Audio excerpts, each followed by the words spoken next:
Halo guys, welcome back to my YouTube channel. Teman-teman, apa kabar? Semoga teman-teman dan keluarga sehat selalu dan rezekinya lancar. Kali ini, saya akan merangkum alur cerita film Fall 2022. Film Fall ini menceritakan aksi dua gadis yang menantang ketinggian dengan memanjat sebuah tower radio tua setinggi 600 meter. Saat aksi tersebut dilakukan, keduanya menghadapi sejumlah kesulitan. Besi-besi tua yang menyelimuti tower radio tersebut menjadi masalah besar. Keruntuhan besi tua yang berguguran memaksa mereka harus terjebak di atas tower tersebut.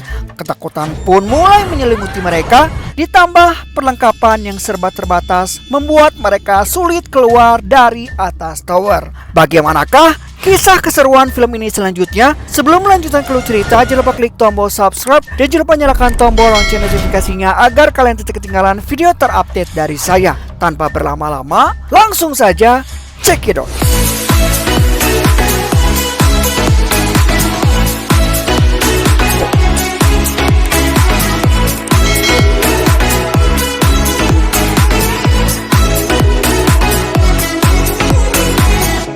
Film ini dimulai dengan tiga remaja yang mempunyai hobi adrenalin, yaitu mereka memanjat rock wall besar. Mereka diantaranya Becky, suaminya Dan, serta sahabatnya bernama Hunter. Selama pendakian, Becky memanjat dari sisi ke Dan yang menangkapnya saat Dan melanjutkan perjalanannya. Namun, Dan dikejutkan oleh seekor kelelawar yang terbang keluar dari lubangnya sehingga Dan kehilangan pijakan. Dan yang bertahan dan mencoba untuk naik kembali, akan tetapi tali pengikatnya terlepas dan ia terjatuh hingga tewas. Hampir setahun kemudian, Becky menjadi seorang pecandu alkohol dan belum bisa move on dari kematian Dan. Dia juga menghindari kontak dengan ayahnya, yaitu James, sejak ayahnya mengatakan kepadanya bahwa dia tidak harus menjaganya dan karena dia mungkin bukan siapa-siapa. Dia pikir dia begitu dan tidak akan melakukan hal yang sama jika Becky yang meninggal. Becky kemudian pulang dari bar dan bersiap untuk bunuh diri dengan overdosis. Namun pada saat itu dirinya mendapatkan telepon dari sahabatnya, yaitu Hunter, yang lalu Hunter muncul di apartemen Becky untuk menghiburnya serta mengusulkan agar mereka memanjat menara radio yang tingginya lebih dari 2000 kaki.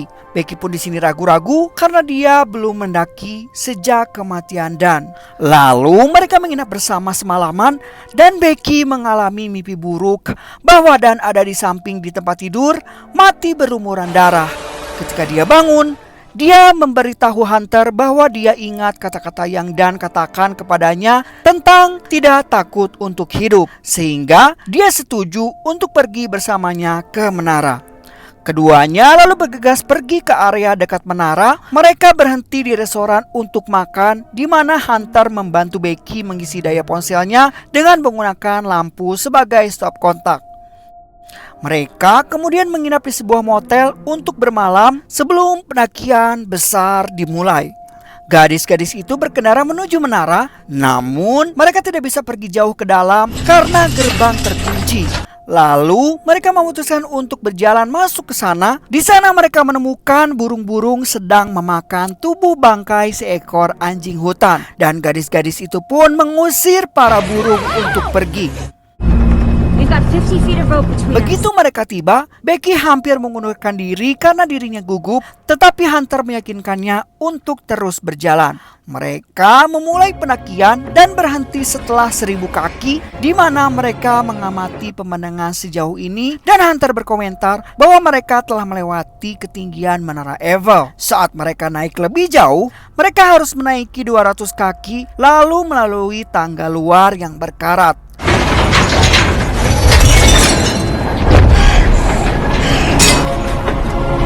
Dan beberapa baut yang rayot terlepas saat mereka berusaha mencoba memanjat lagi. Namun pada akhirnya keduanya berhasil mencapai puncak dan mengagumi pemandangan di sana. Hunter mengambil video untuk halaman sosial medianya dan menggunakan drone untuk diterbangkan di sekitar area tersebut. Hunter kemudian memutuskan untuk mengambil foto sambil bergelantungan di tepian dan meyakinkan Becky yang enggan untuk melakukan hal yang sama. Open your eyes. Becky juga menggunakan kesempatan untuk mengambil foto dari atas yang membuat Hunter emosional. I love you. Goodbye, Dan.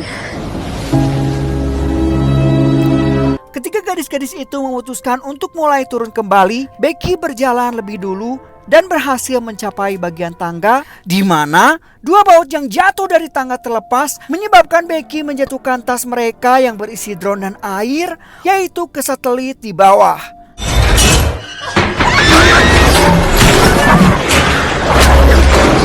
Hunter berhasil menarik Becky kembali menggunakan tali, tetapi tangga untuk turun kembali hancur total. Becky juga mendapatkan luka besar di kakinya, tetapi Hunter membuat tourniquet. It really hurts. What's happening, Becky C?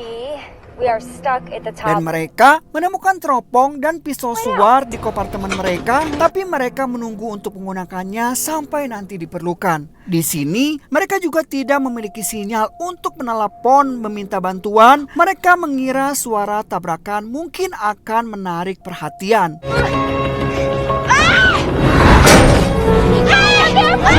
Tapi 5 jam telah berlalu dan tak ada seorang pun yang bisa membantu mereka. Bantuan dengan teropong itu, mereka melihat sebuah mobil trailer diparkir di depan dekat gerbang. Hunter mencoba menurunkan teleponnya untuk mengeluarkan pesan bantuan dengan mencoba mengirimkan pesan tersebut di area penerimaan. Dia menurunkan sejauh mungkin dan mencoba untuk turun lebih rendah, akan tetapi tidak ada gunanya. Mereka yaitu memutuskan untuk menjatuhkan telepon dengan memasukkan ke dalam sepatu Hunter dan menumpuknya dengan kaos kaki Becky. Ditambah lagi bra olahraga Hunter agar tidak pecah saat handphone menyentuh tanah.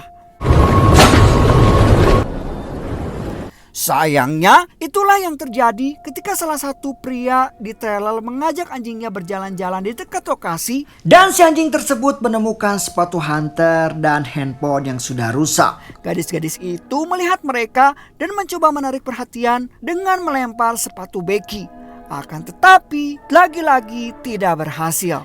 Mereka sempat melihat pria itu bergabung dengan temannya untuk memanggang makanan dan gadis-gadis itu memutuskan untuk menunggu sampai hari cukup gelap untuk mendapatkan perhatian mereka dengan senjata suar. Begitu matahari terbenam, mereka berusaha menyinari ponsel Becky untuk menarik perhatian, namun kedua pria itu memang melihat gadis-gadis itu. Mereka juga melihat mobil Hunter dan mengemudikan trailernya ke sana untuk mencurinya. No, what the hell? They're stealing my freaking car! Dan di sini pun gadis-gadis itu mulai mengalami dehidrasi dan kelaparan. Dalam semalaman, Becky menonton video dirinya dan menari saat di pernikahan, tetapi tidak dengan Hunter. Hunter tampak cemberut di latar belakang. Dia juga melihat tato di kaki Hunter yang bertuliskan 143 yang merupakan sesuatu yang akan dikatakan Dan karena dia tidak akan pernah benar-benar memberitahu Becky. Aku mencintaimu kembali padanya. Alih-alih hanya mengetuk jumlah huruf di setiap katanya, Hunter terus terang dan mengakui bahwa dia dan Dan telah berselingkuh selama 4 bulan setelah mereka mabuk. Hunter mengatakan dia memutuskannya karena meskipun dia telah jatuh cinta pada Dan, dia semakin mencintai Becky. Di keesokan paginya, Becky mengetahui bahwa sudah 24 jam setelah mereka menjatuhkan telepon Hunter, mereka juga menyadari bahwa telepon telah rusak. Hunter kemudian mengatakan bahwa dia bisa turun ke satelit dan mengambil tas mereka untuk mengambil perbekalan mereka. Dia menggunakan tali pengaman untuk menurunkan dirinya dan berhasil melompat ke arah satelit.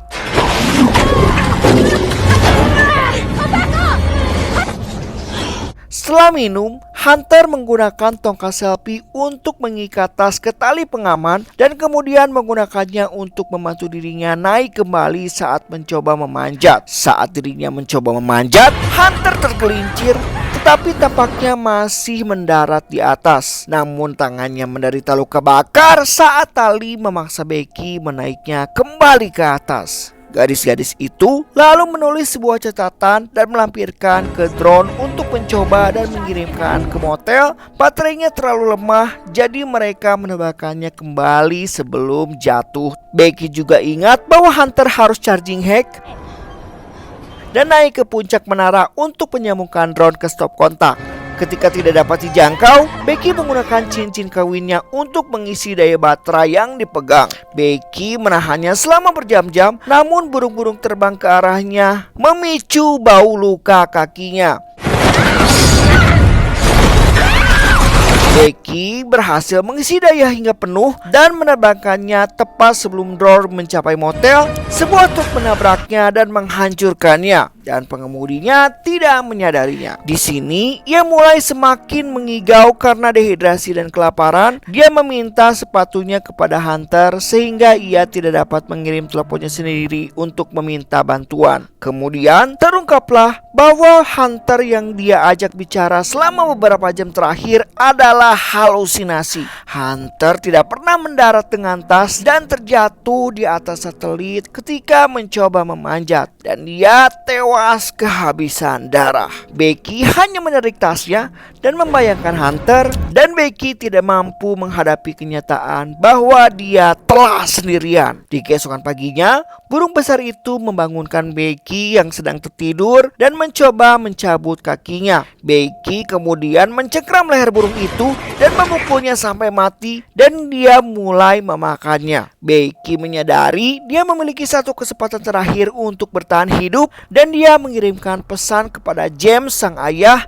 Ia meminta maaf atas cara dia memperlakukannya ketika dia hanya ingin menjaga dirinya. Lalu dia mencoba turun ke satelit dan melepaskan skop Hunter untuk memasukkan teleponnya dan menjajali sepatu dan perut Hunter karena burung sudah mengambil mayatnya. Becky lalu mendorong tubuh Hunter keluar dari satelit sehingga pesannya tersampaikan. Di sana pun terlihat James mengemudi menuju menara, di mana dia mengumpulkan seluruh tim pihak berwenang di tempat kejadian. Dia menemukan Becky dan mengambil tubuh Hunter. Yang James khawatirkan adalah Becky, dan sampai akhirnya dia menemukan bahwa Becky telah diselamatkan dan diturunkan dengan selamat. Becky berlari ke pelukan James dan mereka akhirnya berdamai, dan film pun selesai.